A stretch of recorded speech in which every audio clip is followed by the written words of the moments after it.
Assalamualaikum warahmatullahi wabarakatuh.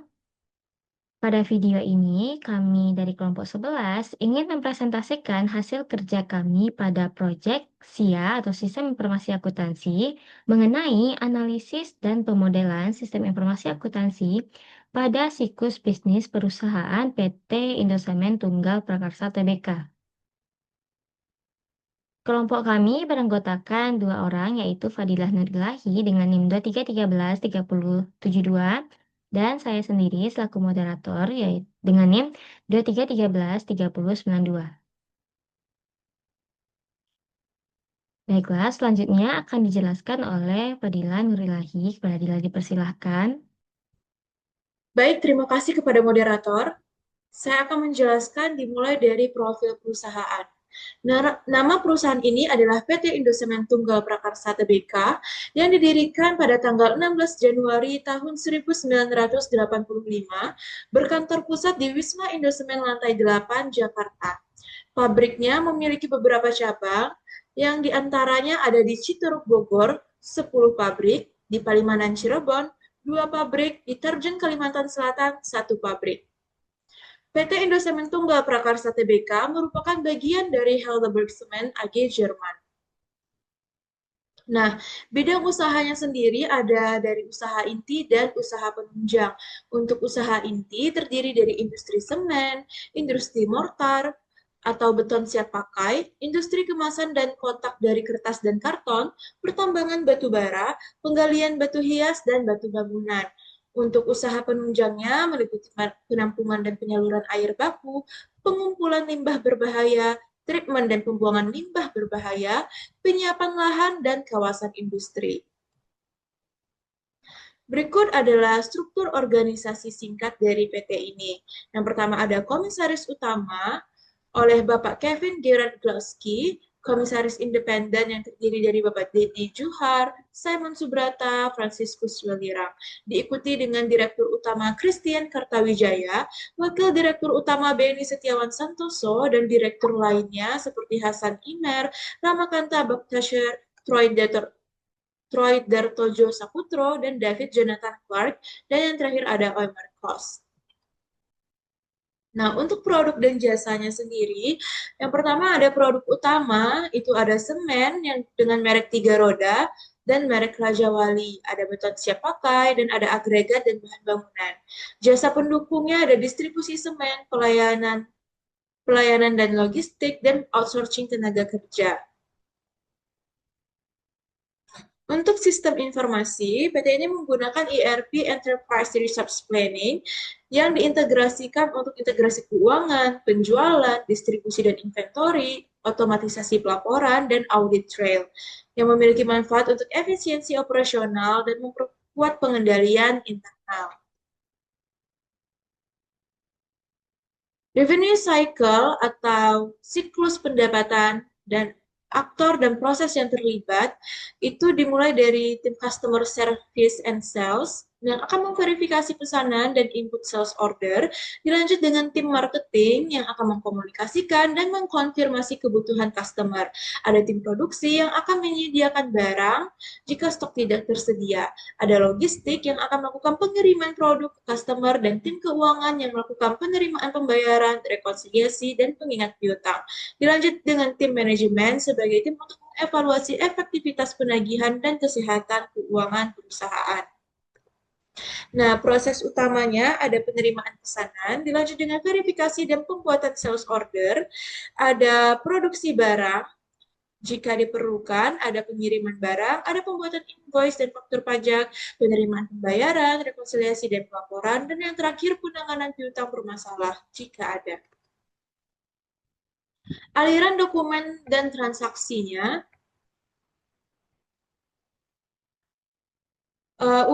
urutan dokumen dan transaksi. Yang pertama ada purchase order dari customer, sales order dibuat oleh sales dan disimpan di ERP, ada surat jalan atau delivery order saat pengiriman dilakukan, ada invoice, tagihan, dan faktur pajak dibuat otomatis oleh ERP, dan bukti penerimaan kas setelah pembayaran diterima, dilanjut dengan payment matching report, agent schedule piutang, dan surat pengingat untuk tagihan jatuh tempo.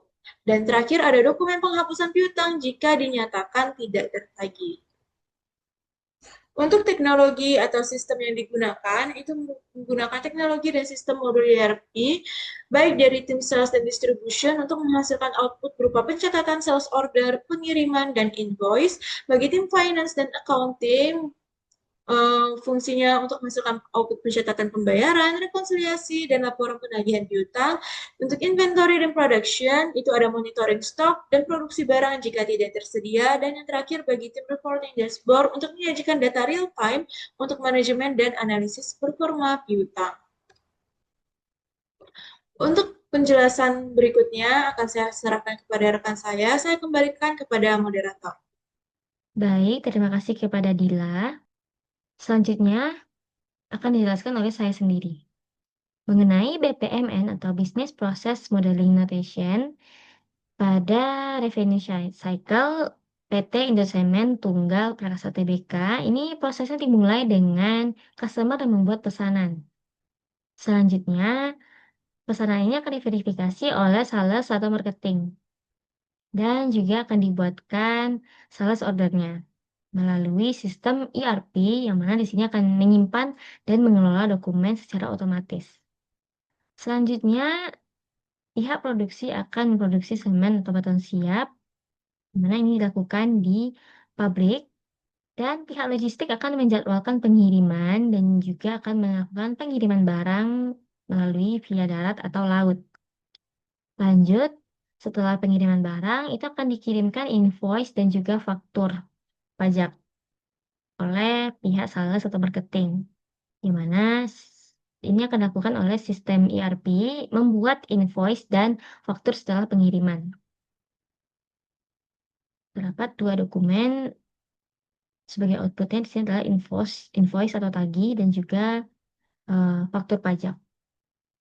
Selanjutnya pihak customer akan melakukan pembayaran dan juga setelah itu akan terdapat update piutang pada bagian finance atau akuntan. Pada bagian ini terdapat dua keputusan, yaitu jika customer membayar tagihan, maka akan masuk lanjut kepada bagian pelunasan piutang. Terlebih jika tidak, akan dilakukan pengingat pembayaran. Jika customer masih tidak membayar tagihan, maka akan dilakukan follow up secara manual. Nah, jika customer masih tidak membayar tagihan, maka akan dilakukan evaluasi sebagai potensi kerugian piutang. Dan jika piutang benar-benar tidak tertagih, maka akan disetujui untuk dihapus. Nah, lanjut jika tadi pembayaran dilakukan, maka akan lakukan pelunasan piutang dan lanjut kepada penerimaan kas dan rekonsiliasi. Pada proses ini, sistem ERP akan mengintegrasi pembayaran dari bank atau input manual oleh akuntan. Dan juga selanjutnya sistem ERP akan mencocokkan pembayaran dengan nomor invoice. Selanjutnya akan dibuat pelaporan. Sini sistem ERP akan menghasilkan output utama berupa laporan penjualan, laporan piutang usaha, aging schedule, dan juga laporan penerimaan kas. Lanjut, di sini setelah itu akan ada evaluasi performa penjualan bulanan. Di mana pada bagian ini itu akan melibatkan pihak manajemen juga. Nah, masuk pada end dan proses selesai. Selanjutnya pada bagian BPMN tersebut juga terdapat narasi. Narasi di sini bertujuan untuk mendeskripsikan peristiwa yang terjadi pada proses yang dijelaskan pada BPMN tersebut. Nah, pada pada penyusunan BPMN tersebut kami menggunakan tools yaitu Bizagi. Dalam proses penyusunannya itu terdapat beberapa simbol dan juga komponen. Yang pertama ada simbol start atau start event. Itu simbolnya menunjukkan di mana proses tertentu akan dimulai. Dan juga kami juga menggunakan simbol task, yaitu aktivitas atau proses yang dilakukan oleh aktor. Selanjutnya juga kami gunakan simbol gateway, yaitu keputusan yang menentukan jalur selanjutnya. Dan juga ada simbol data objek, yaitu memiliki makna menyediakan informasi tentang bagaimana dokumen, data, dan objek lainnya digunakan dan diperbarui selama proses.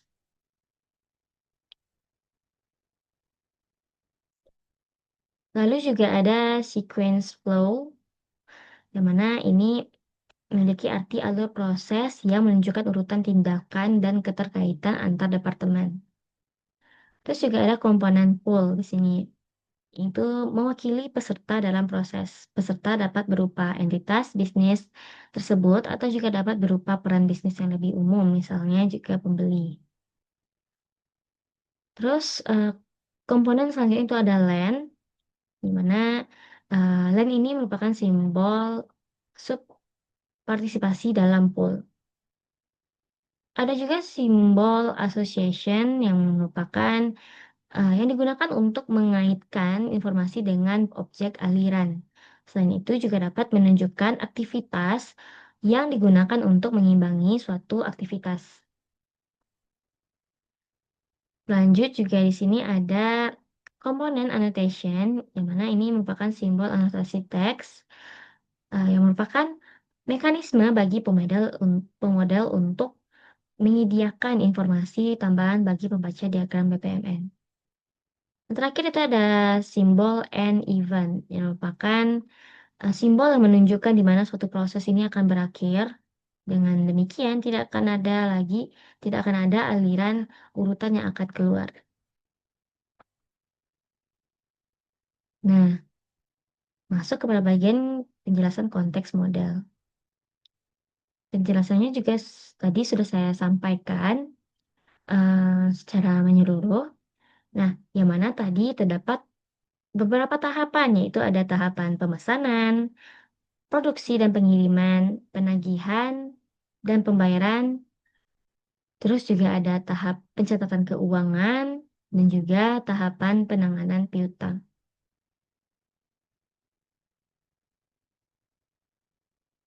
Selanjutnya masuk kepada bagian analisis kelebihan dan kelemahan dari siklus pendapatan pada PT Indosemen Tunggal Prakarsa Tbk.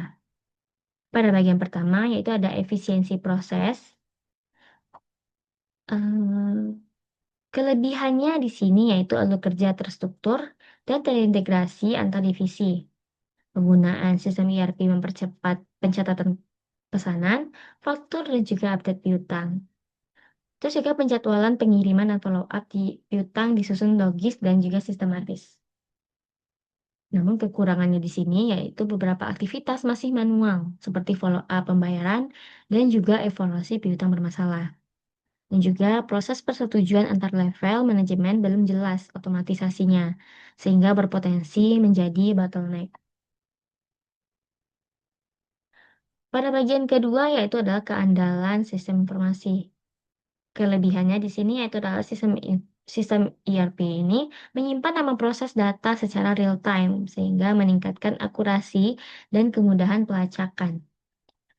Terus juga dokumen penting seperti invoice, faktur pajak, laporan piutang itu dihasilkan secara digital sehingga meminimalkan kehilangan data dan mempermudah audit.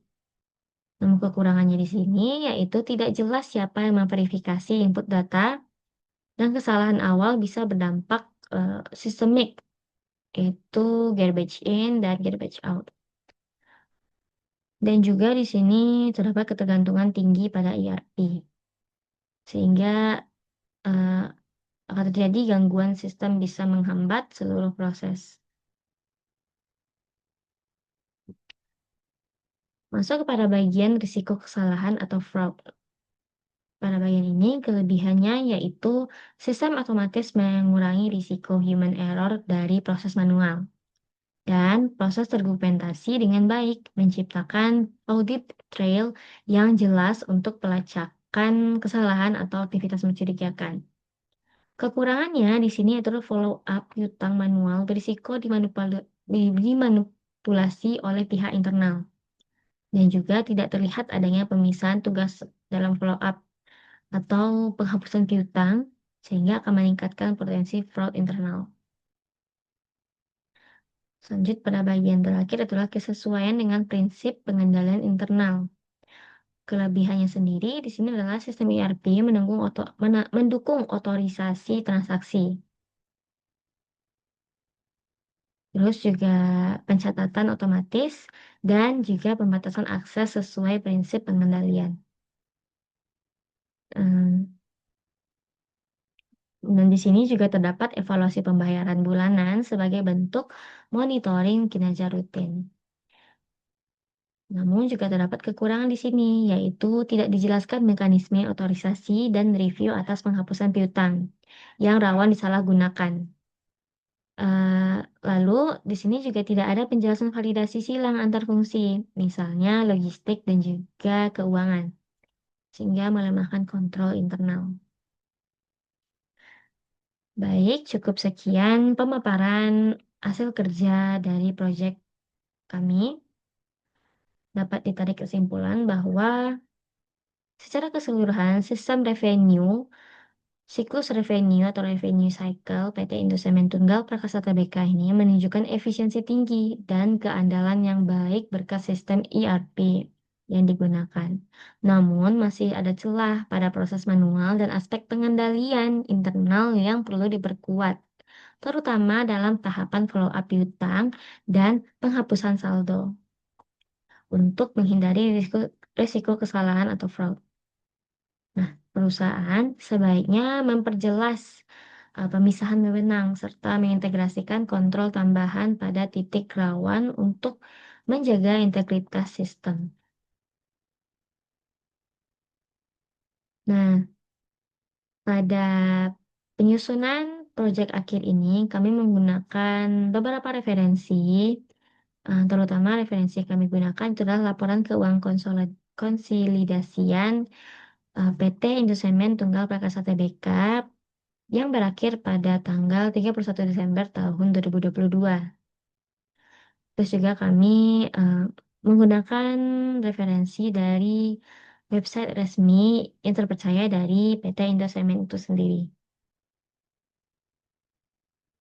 Baiklah, cukup sekian dari saya. Semoga bermanfaat dan dapat dimengerti. Saya akhiri wabillahi taufiq wal hidayah. Wassalamualaikum warahmatullahi wabarakatuh.